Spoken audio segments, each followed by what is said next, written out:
our clients can also talk about long-term care planning with us. Really what long-term care planning is, it's setting up a plan to protect assets from the cost of your long-term care, making sure that your spouse would be protected in the event that you need care, and then just really having a plan in place on how you're going to pay for care if long-term care services are needed. So really what we do is when we meet with a client that is interested in this, we would have them provide us a list of their assets. That would include all real estate, bank accounts, investments, retirement accounts, life insurance. And then we would provide some guidance to them on what they should consider protecting. And the thing to keep in mind is you don't want to plan on trying to protect everything, because there are some things that you need to use to live on, like your bank accounts, emergency funds, things like that.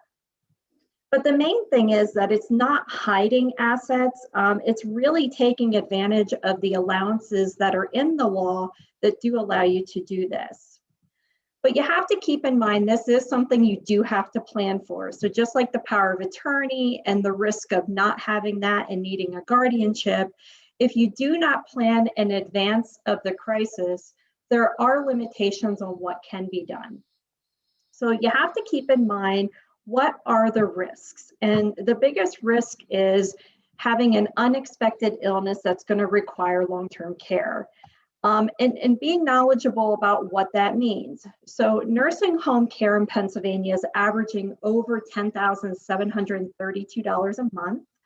And that includes your room and board, but not your additional expenses. So in addition to that, you're going to have supplies and prescriptions and other kinds of things that the nursing home will tack onto your bill. And then the average cost of a personal care home, also known as assisted living, is going to range between $4,000 to $8,000 a month in Pennsylvania. And what you should be aware of is that although Medicaid benefits will cover skilled nursing if you financially qualify, assisted living is all private pay in Pennsylvania. So you do have to have the resources to privately pay for that.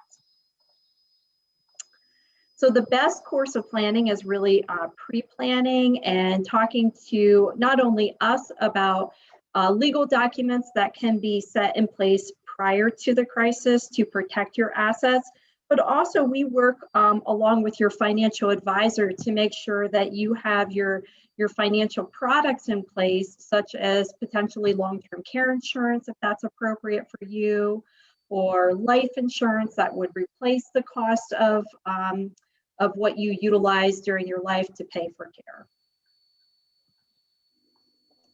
So when you do plan ahead before a crisis, you really can choose what you're protecting. So I mentioned to you that there are still some ways that we can help you protect assets if you haven't planned ahead, but there are limitations to that. So there are some things that we cannot protect, whereas if you do plan prior to the crisis, there's more guarantee of those assets being protected. So one of the things to keep in mind when you are looking at asset protection planning is there is a 5-year gifting look back for Medicaid.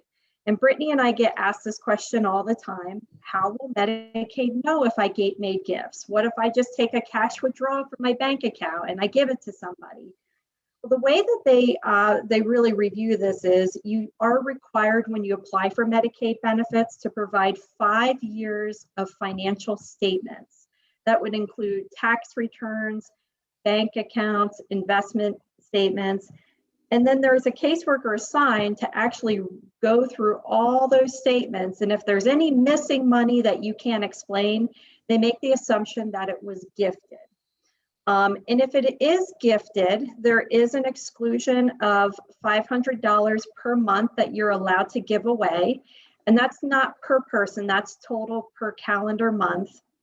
But if you do go over that, they impose a penalty. And what a penalty means is that they will deny paying for your care and you will be obligated to privately pay for your care.